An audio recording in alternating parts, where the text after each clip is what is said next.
Hi guys! Magandang gabi! Welcome back dito sa Gandara SRU channel for a showbiz update.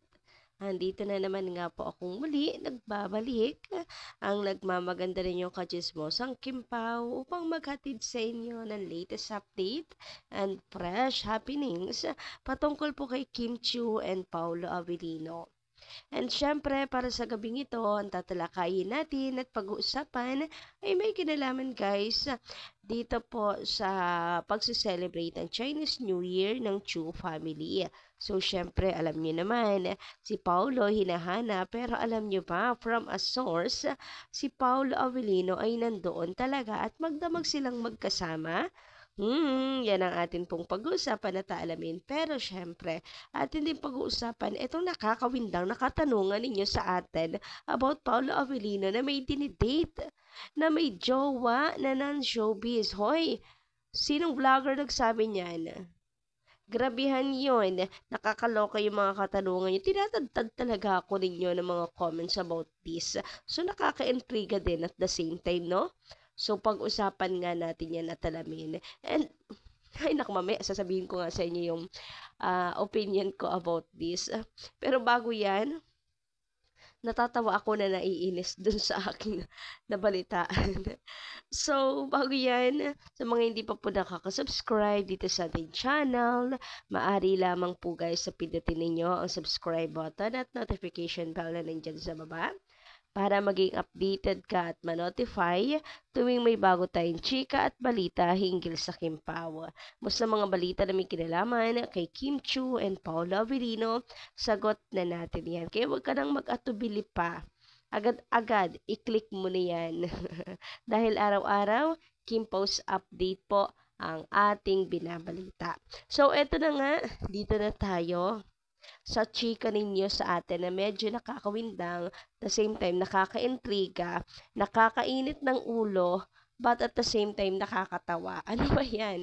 Hindi ko na alam kung anong ire-react ko dito sa inyong halo-halo na yung naramdaman ko. Na-shock ako. Hoy!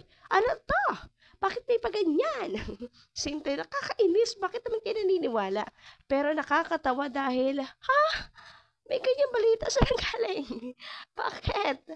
Mga bashers talaga kung ano-ano na lang. Ay, nako, ewan pa. So, eto na nga yung ilang nagtanong sa atin. Sa ating vlog kanina, sinagot na natin to. Pero eto na naman, may mga katanungan na naman. Akala ko isa lang siya. Pero, may mga nag-comment ulit about this topic. So, nakaka-intriga siya. Bakit ganun? Parami ng parami nagtatanong sa atin about this.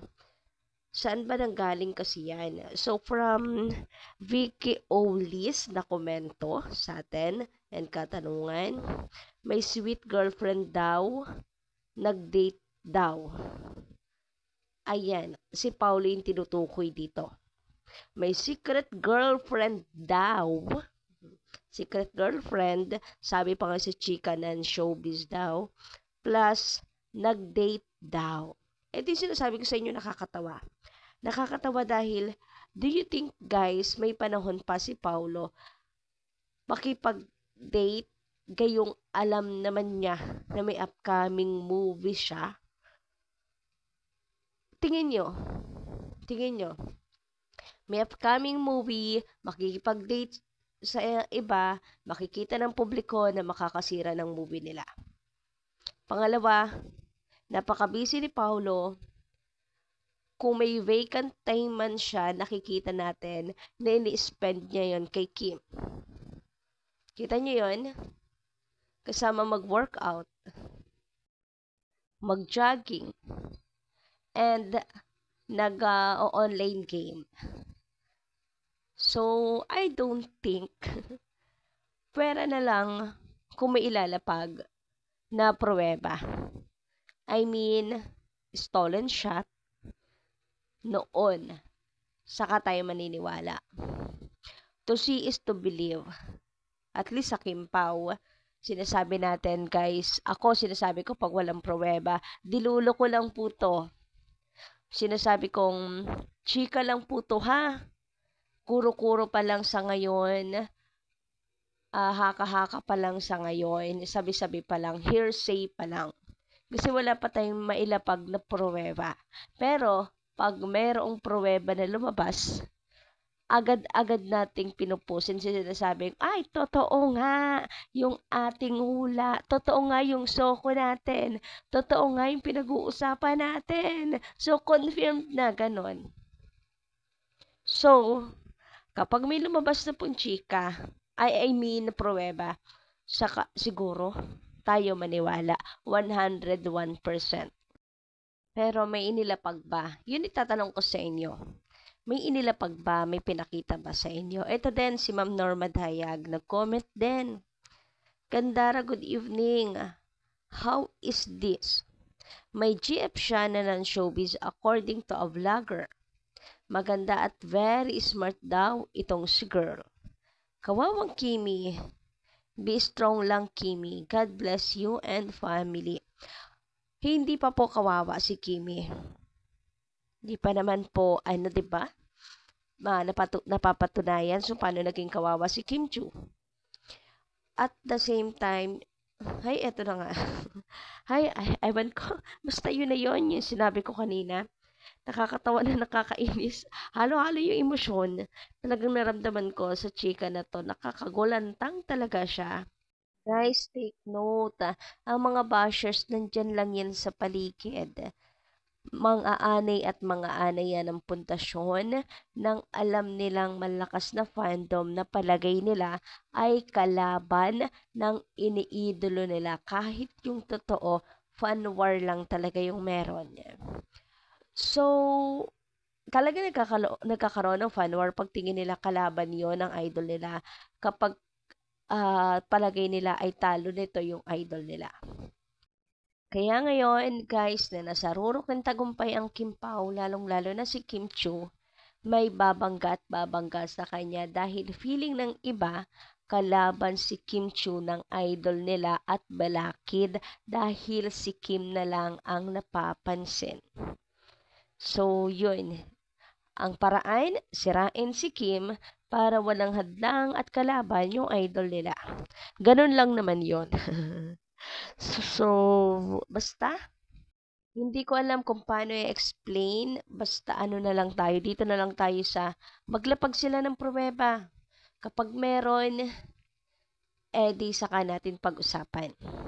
For sure naman, kakalat agad yan. Hoy, tingin nyo ba magpapahuli ang mga balita, ang mga manunulat? Hindi. Ang mga reporters?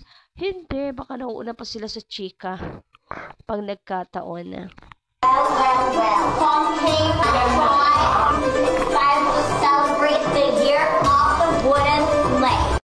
Samantala, narito naman guys, ang story ni Kimi. So, ayan, Kong Hei Fat Choi. So, nag-celebrate nga po sila ng Chinese New Year, ang Chu family. And ang saya nila guys, ang saya-saya nila. Nandyan din po ang Glam Team, nandyan po sila Direk, yung mga nakatrabaho ni Kimi invited. Syempre, para anong saya, ang dami nga rin pong papremyo So, nakakatuwa talaga naman guys. Pinaghandaan talaga nila yung event na to. Wala man tayong anino na nakita ni Paula Avellino kahit anong gawin nating zoom in.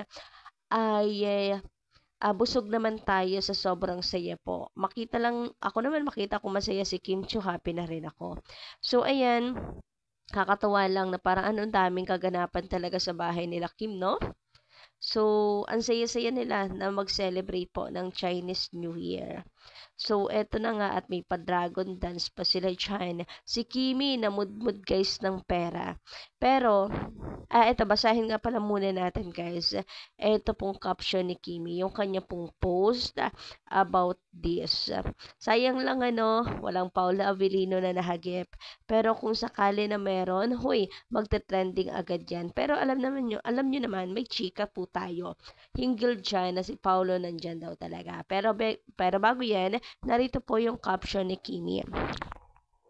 Growing up, Chinese New Year was always a celebration my family never missed. It was a time of joy, tradition, and togetherness. We were where we welcomed another year with hope, prosperity, and gratitude. Now that I am older, I continue to uphold these traditions at home, not just for myself, but to share them with the people close to me. As a Filipino Chinese, I take pride in embracing our rich culture. From preparing lucky dishes to following customs that have been passed down through generations. What makes this celebration even more special is being able to introduce it to my family and friends, allowing them to experience the beauty of our traditions. Seeing them join me in welcoming the new year, trying new customs, and appreciating the beliefs that have shaped who I am fills my heart with so much gratitude. After all, we all have different beliefs, and there is no harm in celebrating something that brings positivity, abundance, and hope.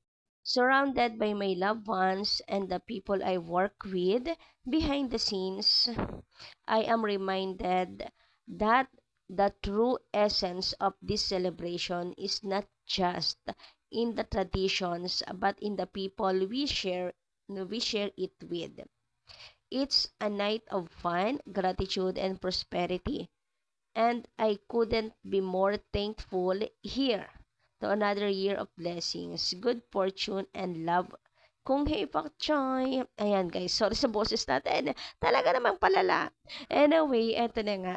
Sabi dito, ayan o, nandyan po kasi sila Direk Cha, Direk Jojo, Direk Jogi, and Ma'am Cory. So ngayon, syempre napapaisip ang ilan, nandyan po ang mga katrabaho ni Kim Chu, kaya napaka-imposibleng walang Paula Avellino. So, narito ang mga comments. Kaya napaka-imposible na wala dyan si Papi Pao. Low-key lang talaga sila. Moment kasi ni Kim yan. Pero naniniwala akong andyan si Pao. Totoo, andyan si Pao talaga. Totoo yan, andyan si Pao. Malaking imposible. Yaan ang kung wala si Pao. Ayaw kasi ni Pao ang camera lagi. Sana yung mga detective, ang mga SOCO, NBI Special Force. Grabehan naman yon, may kulang eh. Sure ako nandyan si Pao. Eto pa, sure ako dyan, invited si Paolo, but maybe he prepare hindi magpakita para walang intriga, lalo na't may movie sila. Prefer niya separate personal life at showbiz life. Ba't hindi pinakita si Pao? Parang lahat ng ka-work invited niya. Naniniwala ako dyan na nandyan lang sa tabi-tabi si Pao Pao. And eto nga ang chika guys. Ayan, wag na kayong malungkot at umiyak dahil magdamag daw talaga magkasama sa party si Kim and Paolo. So mukhang totoo nga na talagang nilalabas lang ni Paolo at Kim Chu yung show business sa personal life nila. So, wala namang kinalaman guys sa movie nila, itong celebration. So, bakit kinakailangan pa guys na ano, 'di ba? Tawag dito, gumawa ng ingay. In short, hindi pang promo ang Kim Pao. Sabi nga sa chika, ni Alt Inday Badiday, magkasama buong gabi. Hashtag Kim Pao sa party. Sabi ni Source Mariosep na taga-source Sukoy. Hoy, o diba? May source na nakapagsabi, binuking ang Kim Pao ng mga kasamahan. So kayo guys, ano inyo masasay patungkol dito? Pa-comment ka lang sa baba and don't forget to click the subscribe button and notification bell for more updates. Maraming salamat!